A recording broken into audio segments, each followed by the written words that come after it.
do mundo do que do próprio Cristo. Então a passagem hoje, Giovana, por favor, é Mateus capítulo 13, somente o versículo 44. Mateus capítulo 13,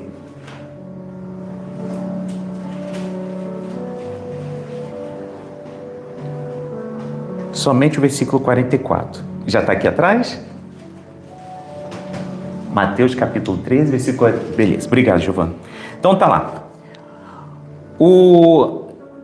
Jesus aqui está falando as parábolas do reino, tá? Então Jesus aí começa com a parábola das pedras, né, do semeador. Aí depois vem a situação que os discípulos perguntam para Jesus porque ele só fala em parábolas. Vocês estão mais ou menos contextualizando a situação histórica que está acontecendo ali. Depois Jesus ele vai continuar, vai dar a resposta dessa parábola do semeador. Aí ele vai continuando, né? Ele vai falando, e aí ele fala as explicações, e aí ele vai falar também a parábola tão famosa do joio.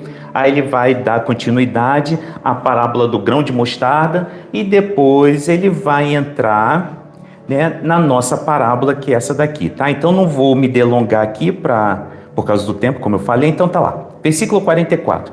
O reino dos céus é semelhante a um tesouro escondido no campo, que o homem achou e escondeu. Então, transbordante de alegria, vende tudo o que tem e compra aquele campo.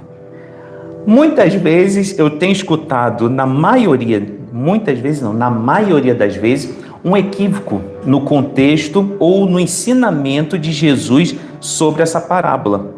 Mas antes da gente entrar propriamente dito, a gente tem que saber para onde, né? Como eu já falei, onde, quando e para quem Jesus estava falando.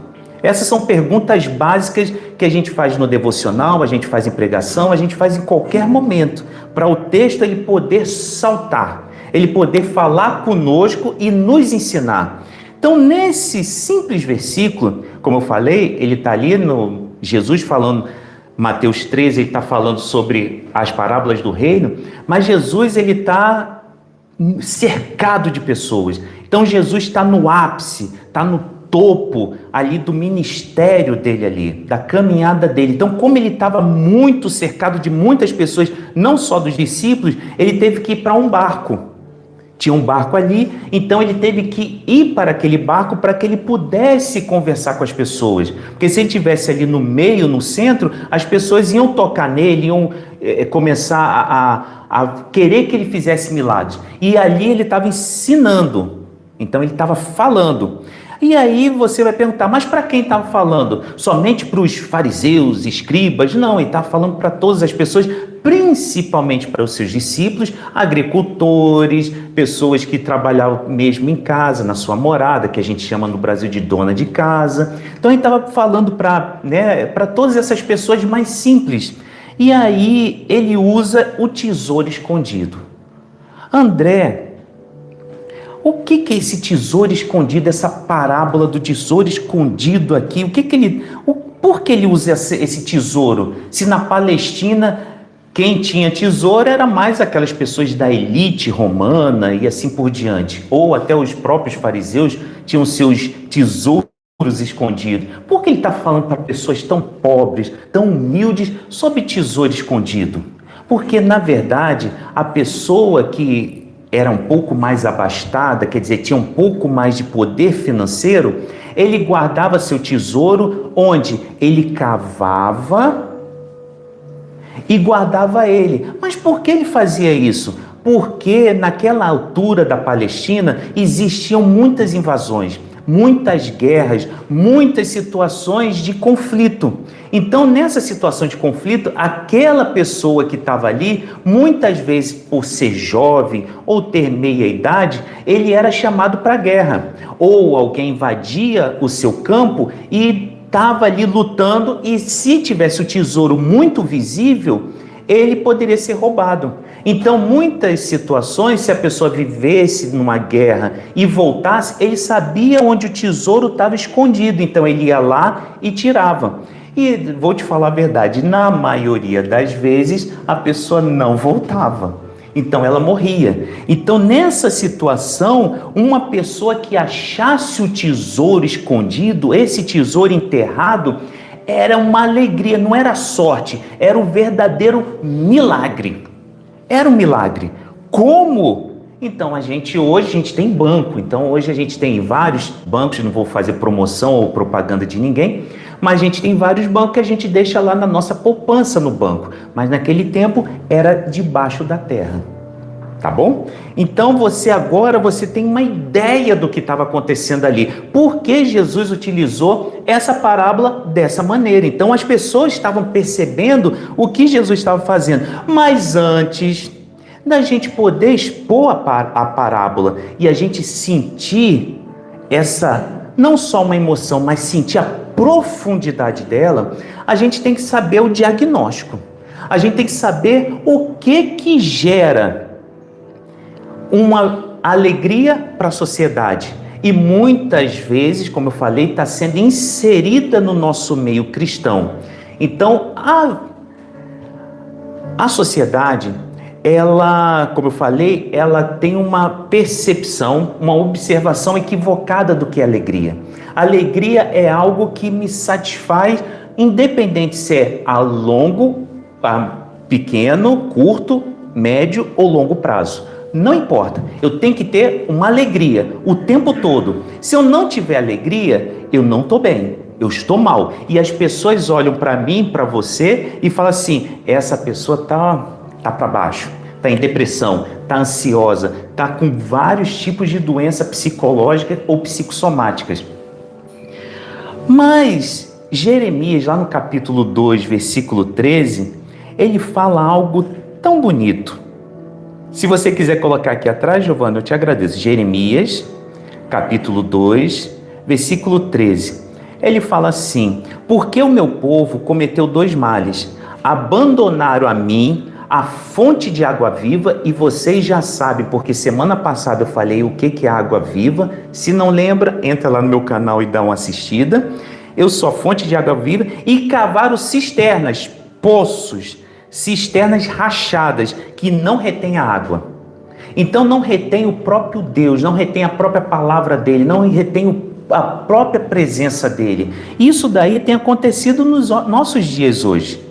Isso tem acontecido muito. E aí você vai ver assim, uma pessoa muito sábia que tem na Bíblia.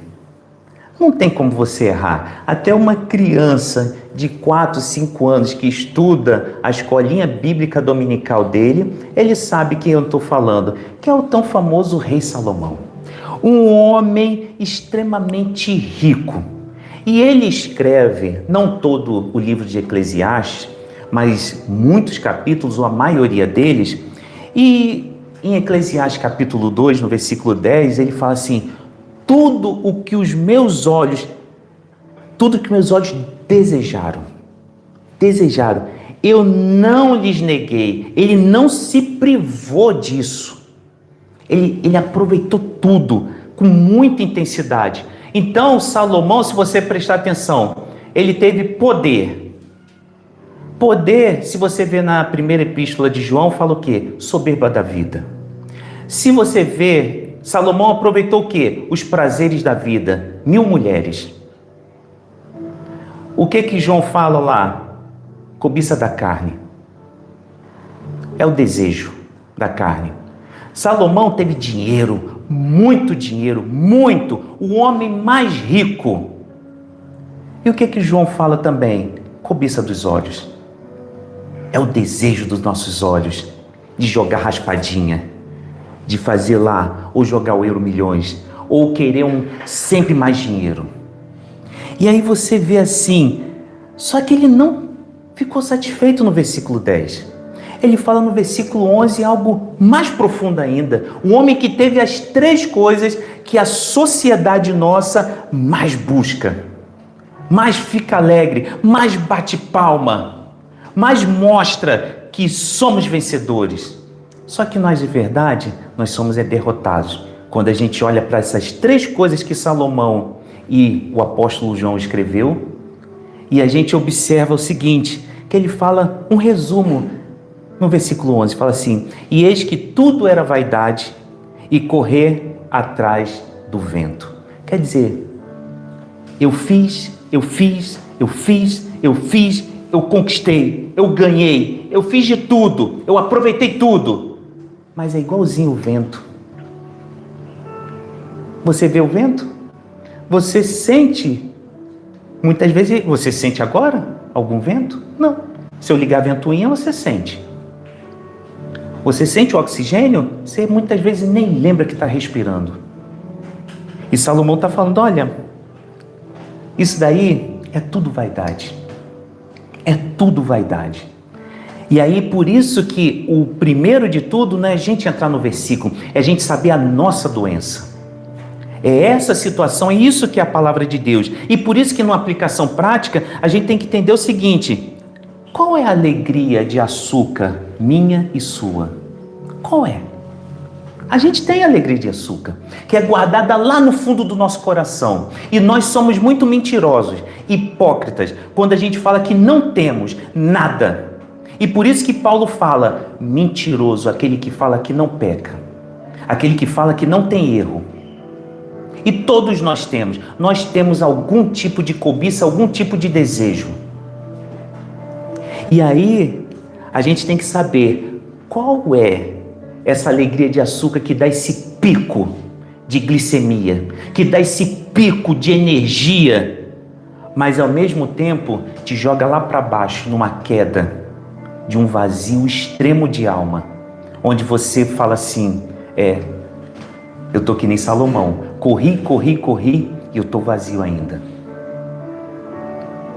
E eu tô falando só pessoas de lá de fora não, pessoas de lá de fora, eles nem sabem que é Bíblia, ou se sabe que é Bíblia, nem liga, mas estou falando de pessoas aqui de dentro, e a palavra de Deus é para nós aqui de dentro. E John Piper fala uma coisa tão bonita, eu prego muitas vezes para as pessoas aqui de dentro para dar oportunidade delas se converterem.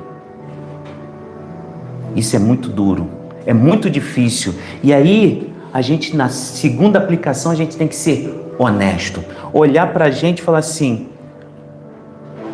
onde está a minha satisfação? Onde está a minha satisfação principal? E aí você pensa assim, André, a alegria que o mundo nos ensina e que tem invadido a igreja hoje é que nem vento, é uma alegria do vento, é alegria de açúcar, é igualzinho. E aí, onde a gente pode encontrar essa alegria que realmente dura, que realmente vai nos dar essa fonte de água viva, que vai nos impulsionar para frente? E aí a gente vai para a nossa parábola, no versículo 44, na parte A. Vamos lá. Volta lá, Giovana, por favor. Mateus capítulo 13, versículo 44. O reino dos céus é como um tesouro escondido num campo. Vou repetir de novo. O reino dos céus é como um tesouro escondido no campo. Jesus agora, ele está nos dando a resposta.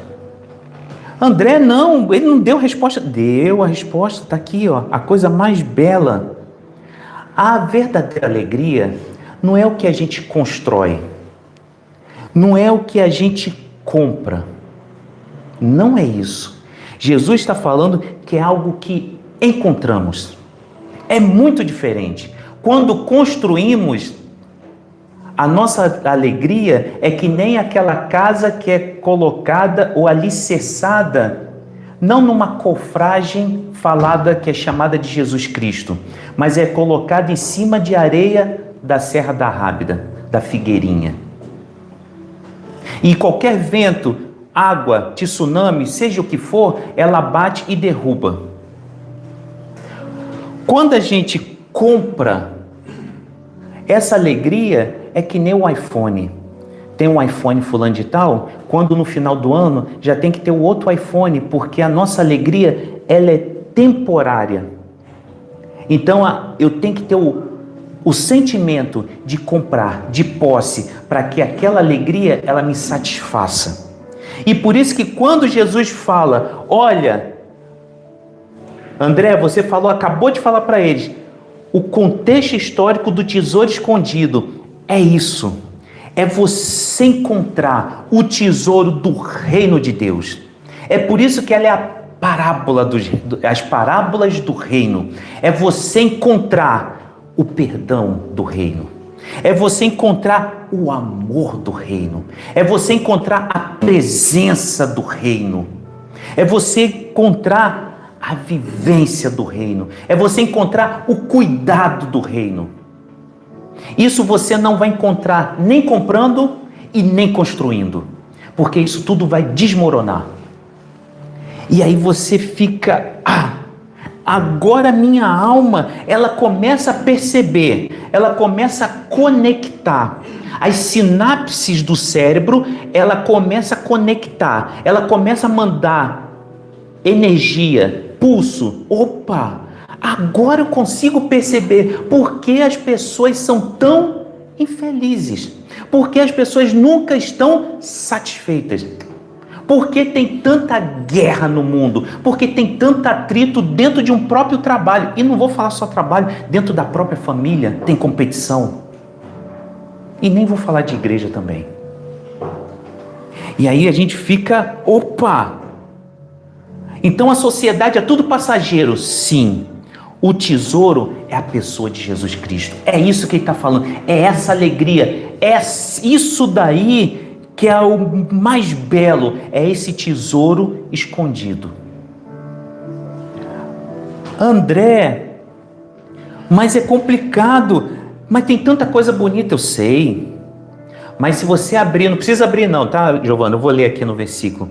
Em João, no capítulo 15, no versículo 11, fala assim: tenho-lhes dito estas coisas para que a minha alegria esteja em vocês e a alegria de vocês seja o quê? Completa. Jesus está falando aqui para os seus discípulos: olha, eu estou falando todas essas coisas para que vocês não caiam nesse...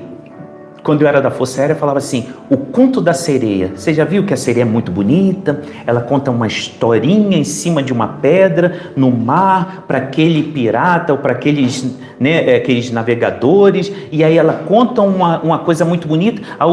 Aquele pirata, aquela pessoa mergulha na água, nada até ela, quando chega lá é um monstro. Isso acontece na sociedade igualzinho. É isso que está falando, Jesus está falando aqui, olha... Eu estou falando essas coisas para que a minha alegria esteja com vocês, que vocês não escutem o canto da sereia e que essa alegria de vocês seja completa, seja até transbordante. Vocês não precisam estar satisfeitos com coisas que compram ou coisas que constroem. É satisfeito comigo que vocês encontraram. Vocês encontraram a verdadeira alegria. E aí você vê no Salmo 16, versículo 11 também, fala assim, na tua presença a plenitude de quê? De alegria. À tua direita há delícias perpetuamente. A presença de Deus, que é a nossa alegria, ele transborda, ele enche o nosso coração. A gente tem que sair de um culto desse transbordante, felizes, alegres, e não para baixo. A gente não pode estar na vida para baixo, porque a gente encontrou o tesouro perfeito que é Jesus Cristo. Então, André, e aplicação? Vamos para a aplicação, vamos lá. Aplicação é o quê? Não são coisas. É a pessoa, é uma pessoa. E que se você colocar alegria em pai, em mãe, bisavô, em avô, em pastor, em apóstolo, em padre, em seja o que for, se essa pessoa errar com você, ele pode acertar 99% de vezes. Se errar 1%, a sua alegria pode desmoronar. Por isso que tem tanta gente doente dentro da igreja. Porque às vezes, como nós somos de carne, osso e sangue, nós temos sentimentos. E aí, de repente, como meu pai falava, a gente não tem sangue de barata. A gente tem um sangue que corre aqui, que muitas vezes a gente está calminho, mas de repente você pega numa curva onde o teu patrão, onde alguém falou alguma coisa, Você está totalmente nervoso ou nervosa. E aí você pega uma pessoa que fala alguma coisa e você estoura naquele momento. Aí naquele momento foi aquele 1%. Pronto. Acabou. Desmoronou a sua casa. Desmoronou a minha casa. Por isso que Jesus fala, ó, alicerça em mim, na rocha. Eu sou a pedra angular. Não tem como. E aí você vai pensar assim,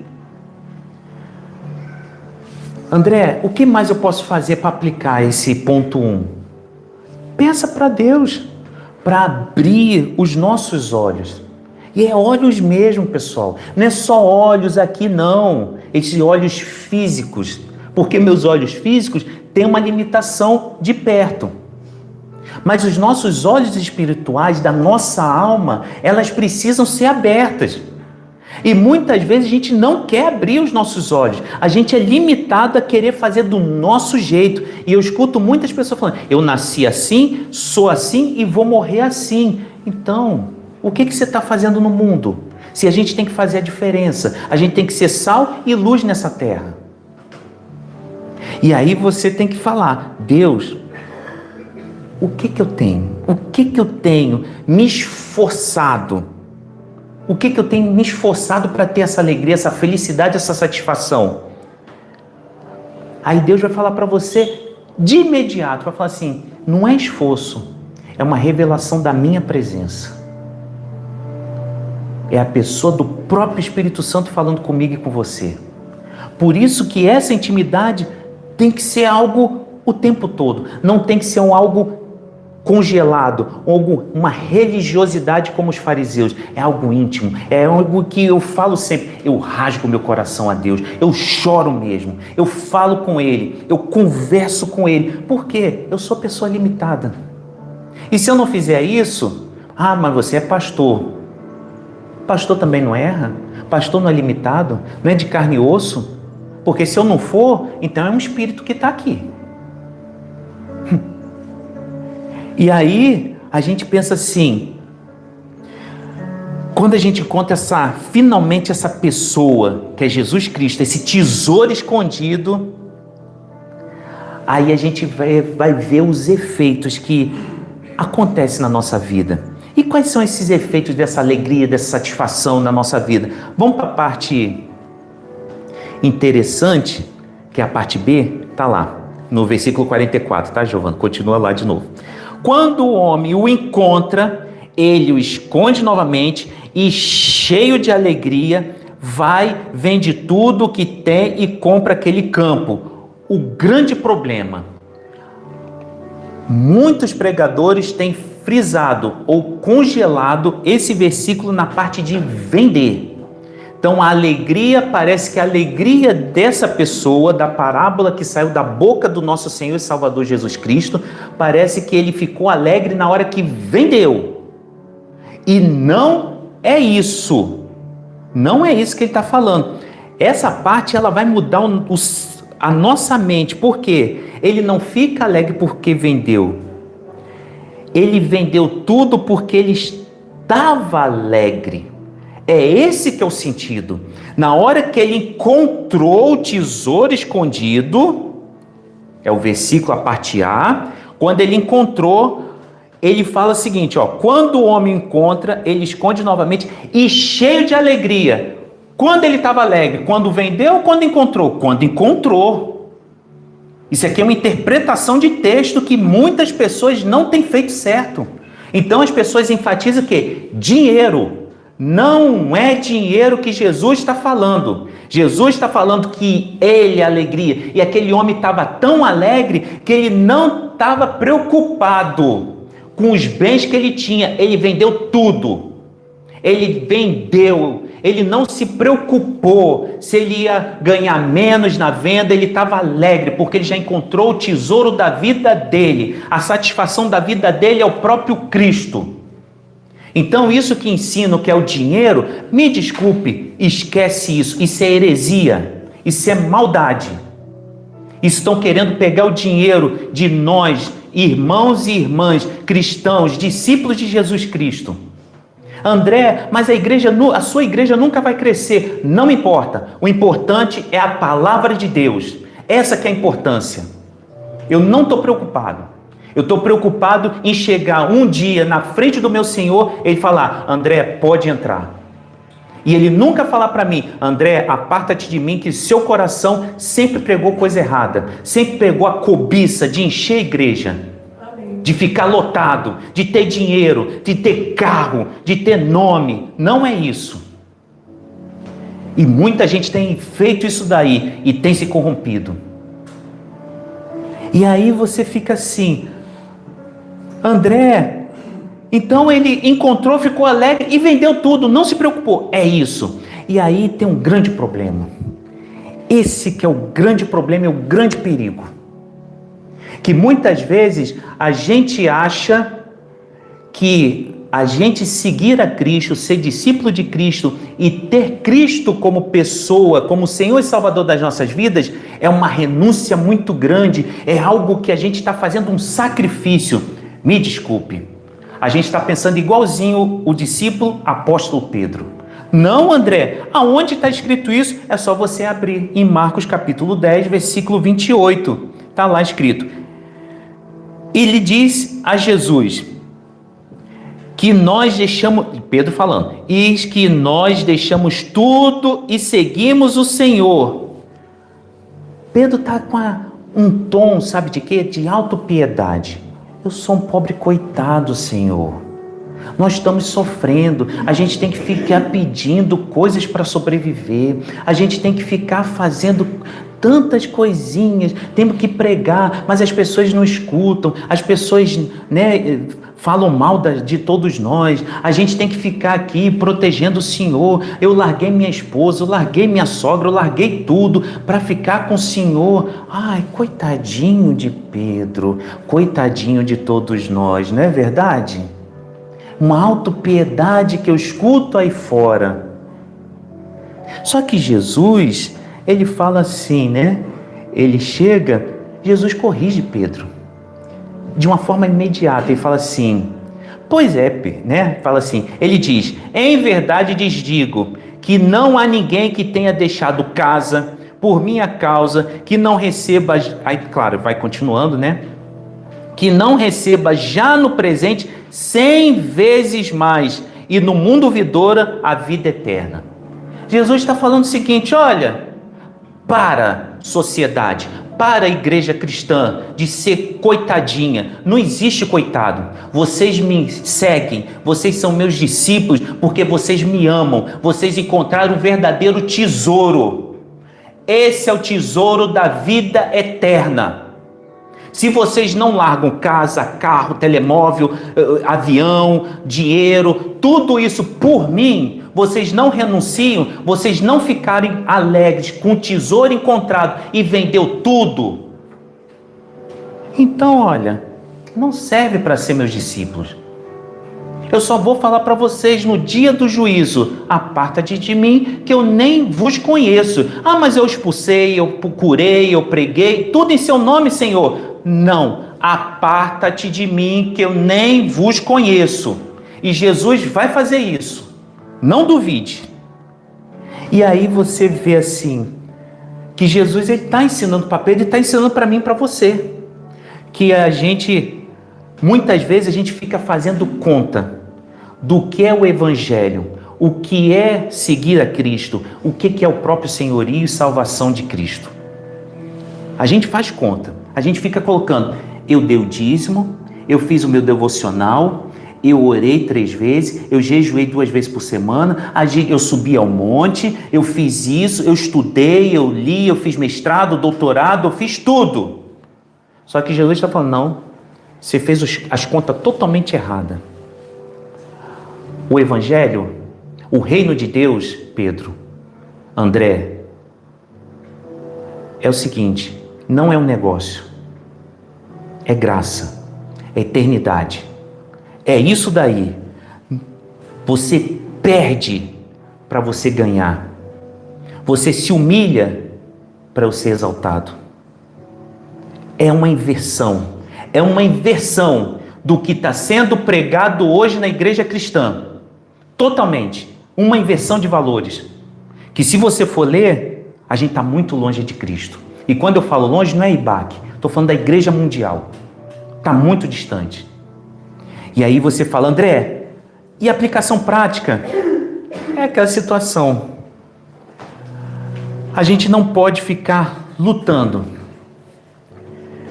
para desistir com qualquer adversidade, qualquer luta, qualquer problema que apareça, a gente desista de Cristo. Porque Cristo, eu dei o dízimo, oferta, subi ao monte, fiz isso e aquilo. Não, o tesouro é muito maior. É nele que a gente tem que ter a nossa esperança.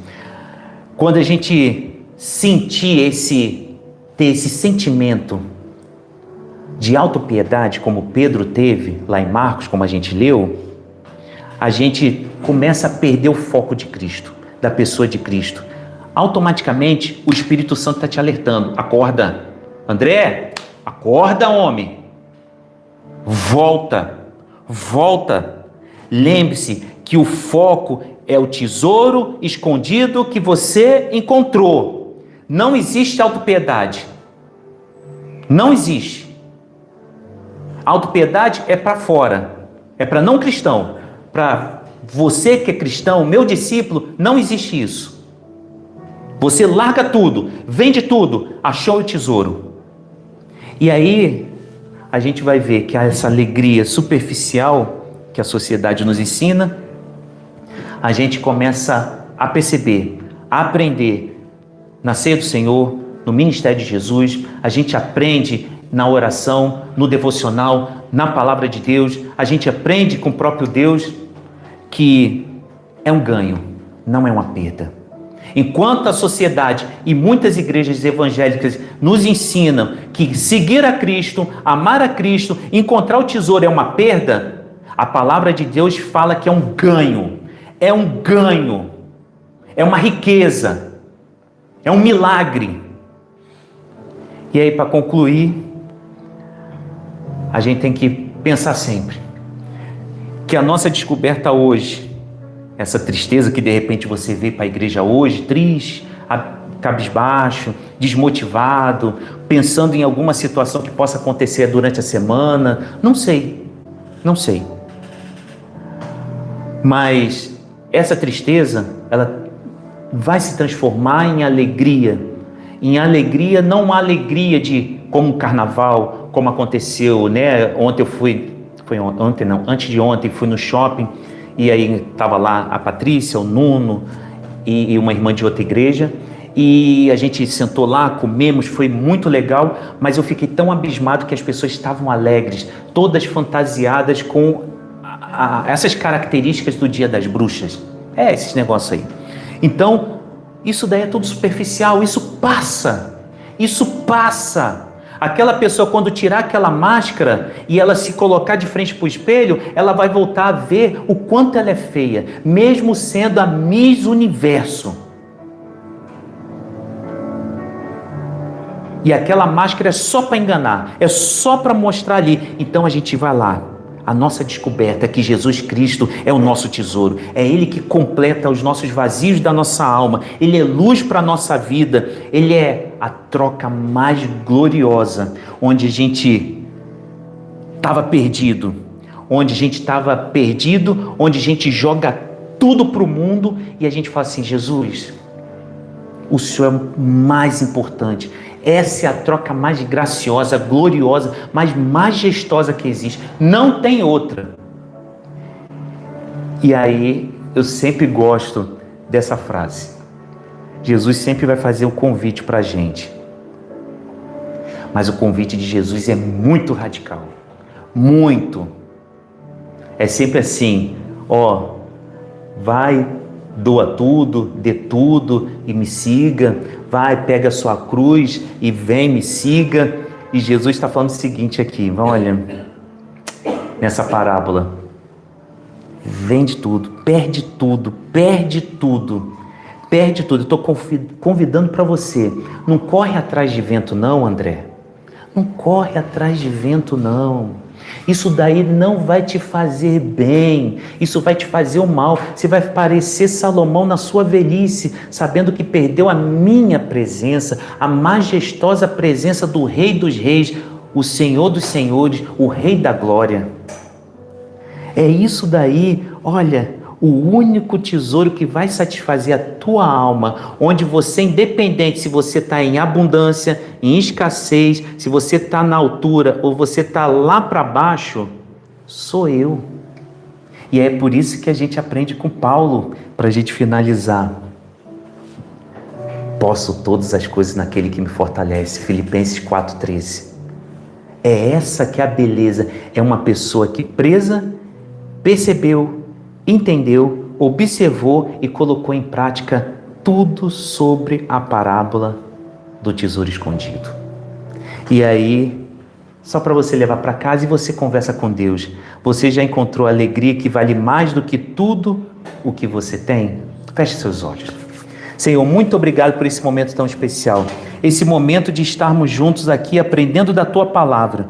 Eu sei que muitas vezes a gente tem os horários, tem tudo cronometrado, tudo planeado, mas Senhor, a Tua Palavra é muito mais bela. Ela é o nosso tesouro, é o que nos alimenta todos os dias para que a gente continue a caminhada cristã, que não é fácil. Que muitas vezes a gente vê 1000 abatidos de um lado, 10.000 do outro, mas sabemos que a nossa esperança está à frente. E Ele está lá, de braços abertos e falando, vem, que eu vou tirar todo esse fardo, todo esse peso, todas as confusões, para que você tenha a graça da minha vida, da minha presença em ti, a água viva em você para transbordar, para que você esteja saciado. Então, Senhor, essa semana não sabemos como vai ser, mas hoje estamos participando de algo tão majestoso, é renovando a aliança contigo na tua morte, no teu corpo, no teu sangue, no pão e no sumo de uva. Então, por favor, Senhor, que seja um momento majestoso, não de tristeza, porque alguém morreu, alguém que nós amamos muito, mas é de alegria, porque temos vida e vida em abundância por causa da tua morte que